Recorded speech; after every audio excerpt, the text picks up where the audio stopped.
We have just witnessed history in markets together. One of the most volatile days ever recorded has occurred, and it wasn't just in one section, with big financials, technology stocks, and everything across the board absolutely getting melted. But now that we've hit key support across the board, we do have something that we haven't seen in quite a long time, and that is correlation. Whether you look at the NASDAQ, technology stocks, or the S&P 500, many of them have hit point critical. And this means that we now need to look at what exactly Wall Street was up to over the last 24 hours. Dark pool activity, huge amounts of options, and of course the bonds market continuing to freak out. Could we have actually hit the low, or is there more selling to come? In today's video, we'll take a look at what the stats show us over the next weeks, months, and indeed year. Stocks, commodities, and cryptos. Guys, let's get into it together. This one, you just can't miss it.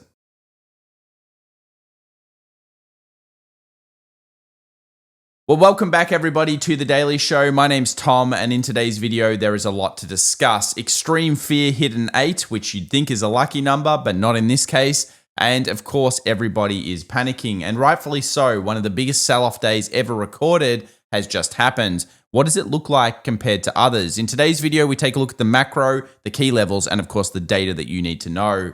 Let's start off here though with a chart from Subu Trade, which basically says here that daily sentiment index absolutely got thrashed, and there is no surprises there. This was actually the second fastest sell-off ever recorded over the last 20 years in terms of one-day drops, and it puts us into some special cases when it comes to the market. If you want to pause the video here and have a look, then of course you should. But let's now get into the tariffs. This was of course the discussion of the town, the universal tariffs that were even put on penguins, according to some of the reports. Some great memes there that you would have seen at the start of the show. Now, of course, this is a great visualization of some of the major tariffs around the world, but how were they actually calculated? If you're interested in finding out more, you can check out James's post over on X here. And of course, you can see his handle up the top. I'm going to butcher his last name if I say it. And basically, there were some interesting ways that these tariffs were calculated in terms of the supposed tariff that was on the US. If you're interested in finding out more, I'd highly suggest you go and check out that post. But what does it mean for us as traders and investors?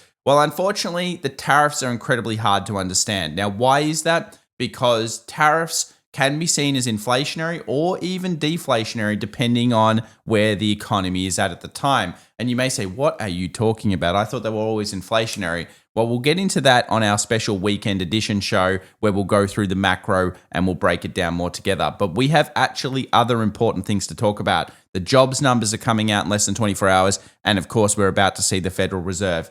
Make sure to subscribe. We've got a lot of stuff coming your way. But more importantly than any of this are the stats surrounding these big sell-offs. Now, the other day we talked about that little rally that happened before, of course, Trump came and put the universal tariff on, and we kind of made a new low. So we'll draw it how it looks like on the S&P 500. We rallied up here, we hit the most traded zone, and we were basically looking at a little bit of a reversal. Now, some people could have been tricked by that. As we said here, based on Jason Gopfert's data, it was very unlikely to be the low. And the reasons were quite simple. The stats are absolutely horrible when it goes to the next couple of weeks. And this is because it's like one of those false relief rallies. Now, of course, Trump with the universal tariff made it a lot worse. The universal tariff was ultimately probably the worst thing that we could have seen for us as traders and investors, unless you're a bear. If you're a bear, you're absolutely celebrating, although you've probably hit your targets now, so well done to you. And of course, the S&P 500 futures then proceeded to gap down after the announcement after hours. Now, this caused an illiquidity event, and we have seen people literally get slipped. So that basically means their stop losses were just completely not even triggering, and all sorts of things happen in after hours trade. This was across silver, it was across oil, it was across metals, all sorts of things were getting absolutely slipped across the board. So when you actually have a look at what just happened, we have basically entered into a flash sell of volatility. Now, as you guys can see here, we've had this similar kind of circumstance at the bottoms often of markets. Sometimes it can be before the global financial crisis kind of melted, but traditionally you actually get these reads at extreme fear readings. And I really want to reiterate that because at first sight, you look at this and you say, wow, those stats are absolutely terrible down the bottom. 47% coin flip, coin flip, coin flip. But when you eliminate some things, let's say we're not in a 2008 debt crash yet. Okay, we may be, some of you may disagree, but anyway, we'll look at that. And you look at more of the flash kind of sells that occurred across the board, what you might notice is that a lot of them actually do tend to recover a few days later. In fact, 1 day later, this is 1 day later, yeah, 67% of the time, the best stat almost in this entire book was up.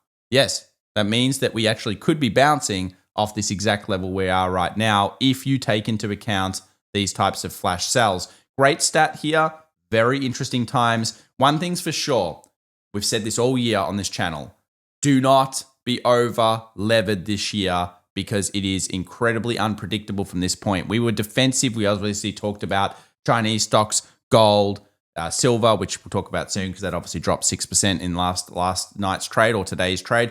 And then, of course, we've talked about healthcare, utilities, defensives. The aim is to beat the SPY by, of course, a lot. We want to do that as traders. But ultimately, you have to be considering that we are in late cycle. And, of course, these tariff things basically are hurting the economy. And of course, I do think there is an overall plan here. We may talk about in the macro of how I think it could actually turn maybe into a slightly more positive if certain things do end up occurring.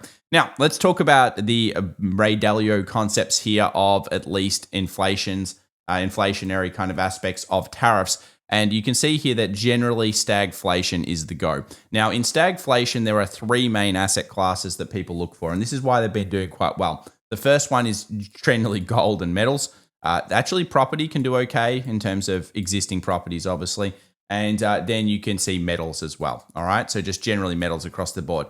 They are considered some of the best stagflation style plays. And it makes sense why in some ways we like gold so much. Geopolitical tensions, everything else. Obviously, I would suggest that you maybe pause the video, maybe take a screenshot of this. It's a cool little chart here on tariffs, and we'll talk more about that in our weekend video.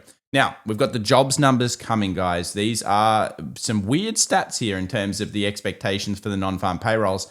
It's actually going up. Now, this may have changed over the last 24 hours, but if you look here at the forecast for the jobs numbers in March 2025, it looks like they're going to be pretty strong. Now, we do have Jerome Powell from the Fed, of course, and other Fed people coming out to have a little chat after these numbers. I would probably pay less attention to the jobs numbers this time around for non-farms and pay all the attention to the Fed, because the question is, will the Fed hint at some type of QE or further rate cuts to help the economy? Obviously, all these tariffs are actually forcing long-term yields down, and it's kind of starting to put the Fed in a little bit of a problem. Now, you may notice here, we have some interesting charts coming through. And of course, we always love a good bit of overlay. And this is one from the Smoot-Hawley tariffs, which were back in the 1930s, leading into, of course, a significant depression. But at the same time, we also have Liberation Day and the way that the price action looked. Now, of course, in this case, we've dropped off a cliff, but still interesting overall analogies. Of course, at this stage, a bit early to tell that. We're looking actually at the way that the market structures over the next month and a half.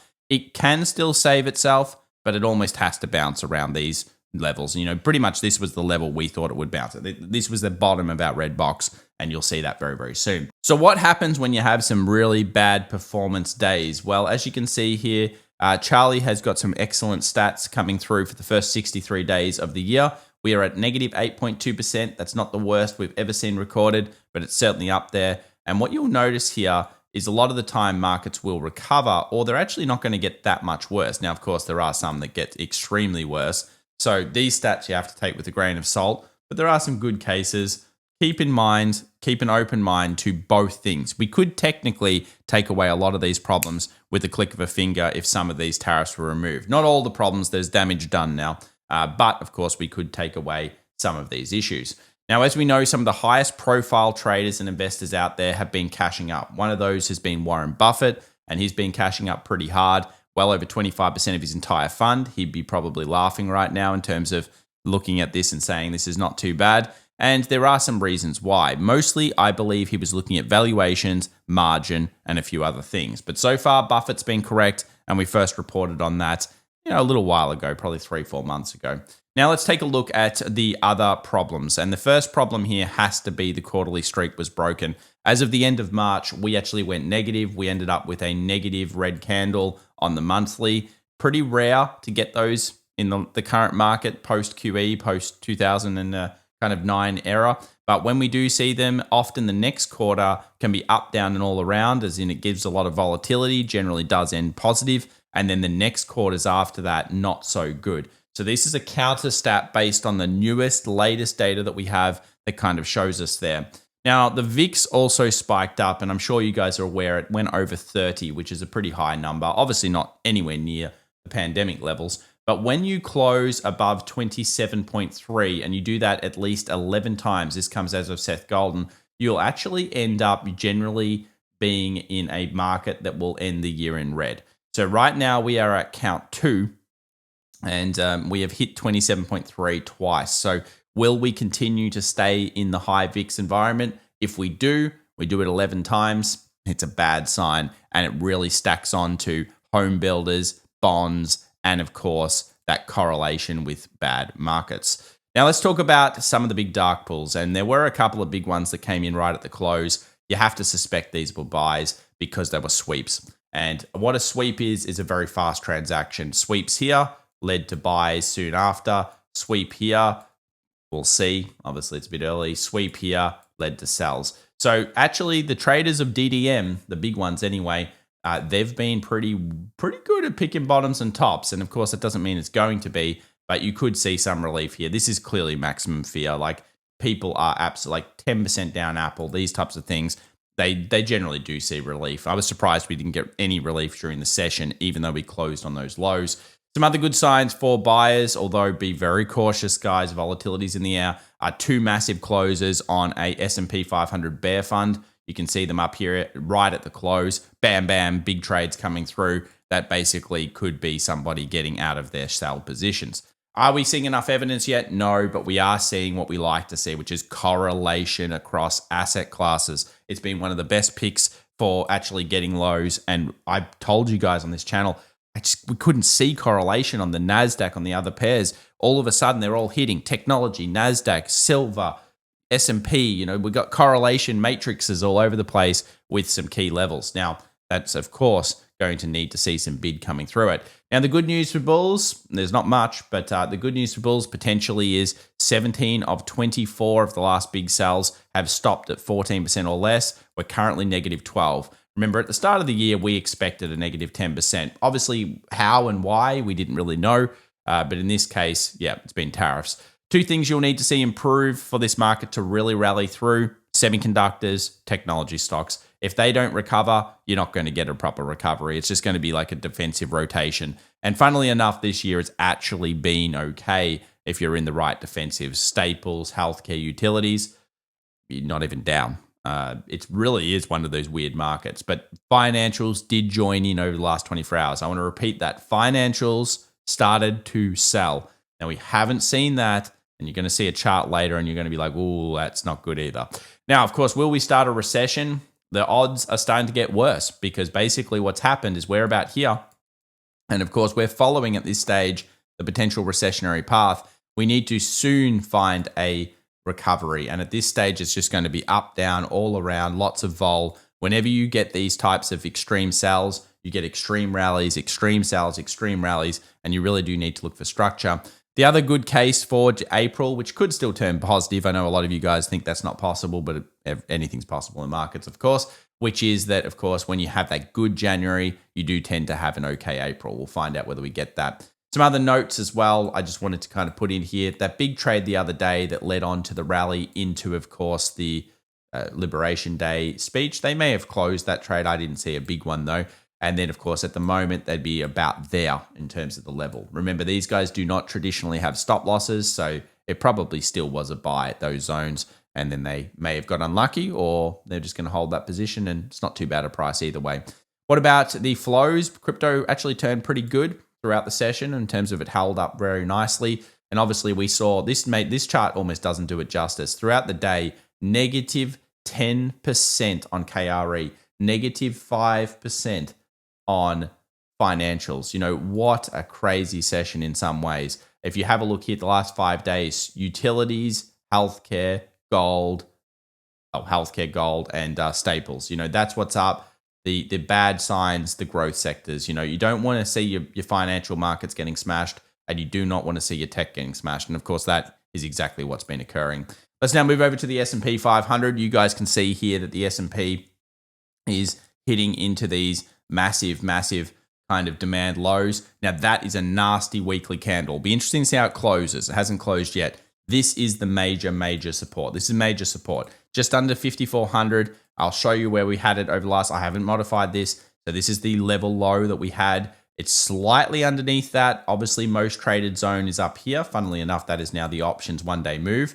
And the options one-day move is huge. Look at those massive gaps they've got between it. So that's basically where the market expects to stay in between. And we have absolutely no signs of a bid yet. We do know there is a dark pool or a couple of dark pools here.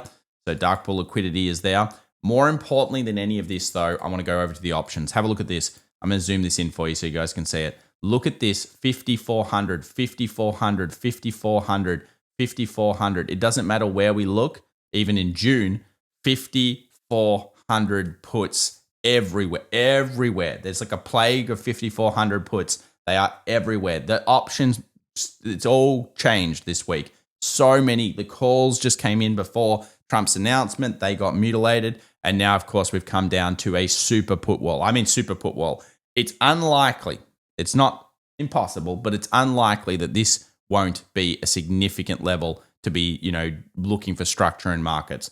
So very key level, 5,400. We have now reached that. Now let's move over to Tesla. It really didn't do much for the session. It just kind of sold off 5%, and it does that every day anyway. So still, I'd say 250, 220 on the bottom and 280, 300 on the top. And Nvidia, of course, a very important stock. It moved down, sure, percentage-wise, but we just basically hit 100. So look, not good on semis, not good to see where they are, of course, and they will need to find recovery, and we just do not see that yet. Now let's go over to the lead indicators. The bonds market freaked out. It did. Look at it drop over here. This is one of my custom bonds indicators. Basically, it just shows here that there is an extreme panic in the market, and it needs an extreme upwards tick. Now, if we keep seeing this panic, so if we do like a similar between two thing where it keeps panicking and the stock market kind of starts to recover, it's not good. It means usually false rally completely across the board. So we'll watch that. We'll, of course, also be watching the other bond spread indicator, which we'll get an update on after the Fed announcement. So we'll get that for the weekend for you guys. Yields across the board, of course, dropped. 2-year yield is now sitting at 3.66. So expect cuts on the horizon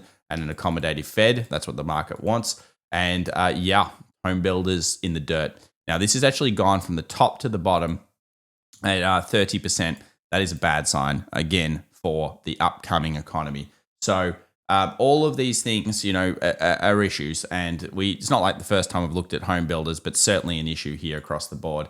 Now, when we look at the VIX, it's smashed up. This is actually a correlation with something else. I think it might have another chart in the background on it. But basically, we hit over 30. It's 30 plus. That's a 27 plus read. That is now the second read for above 27.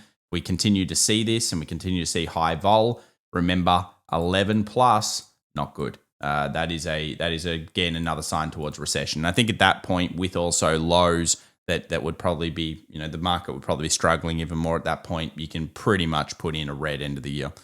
So we'll see. I mean, these are obviously statistics, but when we build those structures, we'll be looking at it. Defensive still very, very good on the holds, though. I'm surprised how good they're actually holding. It's a interesting time. It's like kind of like a sell, but it's almost like a strategic sell. It's not actually like a full panic across the board. Traditionally, on days like this, we would have seen even the defensives lose 2, 3, 4%. They just didn't do that. US dollar tanked after the news. Euro hit some take profits. The dollar obviously didn't really hit any major support, so it may bounce, but really it's not at a good trade zone. If you short it, well done, off the daily 20.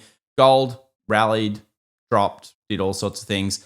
Not too much on gold at this stage in terms of, it's still in a bullish thing, but silver did get smashed. And I wanted to show you here. Now, I didn't think it would get smashed this much. Of course, I saw it and was down like 4%. I was like, wow, that is a huge sell. But if you actually have a look here, this is the trend line for silver, looking for structure. Now, this is that correlation I talk about. And when you see a few other charts in a moment, you're going to see that there's quite a lot of correlation coming through pairs.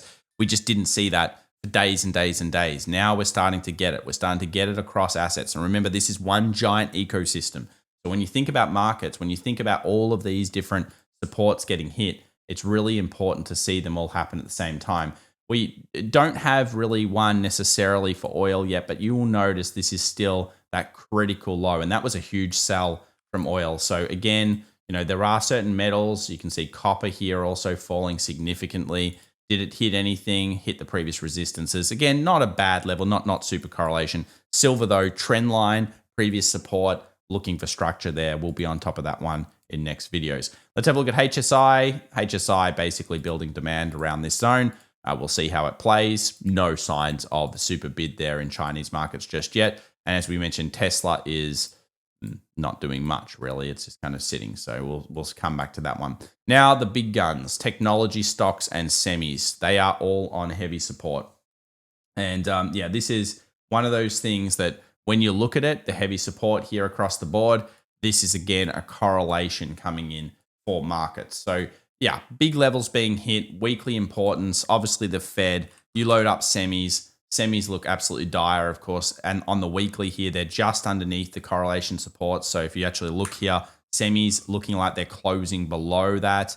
Again, very important weekly closes. We'll update when that happens. Still no real bid buying. We have some dark pools at certain levels. We have absolutely no price action structure to suggest it. It is bears all over the place. And of course, as we always say, number one, price action must come with it. We can have great stats. We could have great everything, but ultimately it has to come with the price action. And these are closes on the lows. They suggest that there's even more potential dumping before potential pumping. But what a weekly close it's going to be. Stay tuned for that. German market down, getting close to the demand. Again, we're getting these synergies across the board. And you can see here the NASDAQ coming into that major first support. I didn't think it was going to find anything good yesterday and in today's session. The reason why is because realistically, there's just nothing there. Where are the buyers? There's no buyers until we get down to these levels, but we are at these levels now. So NASDAQ's there, Russell 2K as well. Russell 2K actually fared pretty poorly, of course, but it wasn't like, epic. You can see here the lows, and you might say, well, what are you talking about, Tom? This thing actually dropped 7.92. Sure, but sometimes small caps drop even more. So you can see the supports, again, absolutely no signs of bid into the close of the session. That's very important. Only the dark pool, only the puts on the S&P 500. Let's have a look at Ethereum and Bitcoin markets. They held very well. If you're looking at Ethereum, you can either look at a new high above 1950, or even day traders may look at something like an 1850 kind of. No big switches there. And then, of course, comes Bitcoin. It's holding this area very, very well. Bitcoin's surprisingly decent considering over the last 24 hours. Levels to watch, probably 84,000 plus. Just to actually say, you know what, maybe we are finding a bit of a bid. This was a maximum fear day, guys. This was one of those days that you don't see very often in trading and investing. And of course, it's very important now to pay attention to Jerome Powell and the Fed over the next 24 hours. Weekly closes will matter. Puts are again at 5,400, in very firm at 5,400. They are everywhere. I mean, everywhere suddenly. And this often can create a very important structural zone for markets. So as always, we'll be there with you. And of course, we'll cover this stuff together. Thank you so much for watching. Thank you so much for subscribing, hitting those alerts. Follow us over on X. Follow me on LinkedIn if you're interested. Check out our 7-day flash sale if you want to find out why we thought this market was going to be a little bit more defensive this year. But ultimately, remember, when you have two 20% years back on back, even if it wasn't tariffs, we weren't going to necessarily see an exceptional year. We were going to see a lower year of percentages, but maybe not as fierce as this. It is troubling times. There are no doubts that there are several things that need to be paid attention to over the next month, and we will be there together to look at it. Thanks so much, guys, and good luck out there today. Bye for now.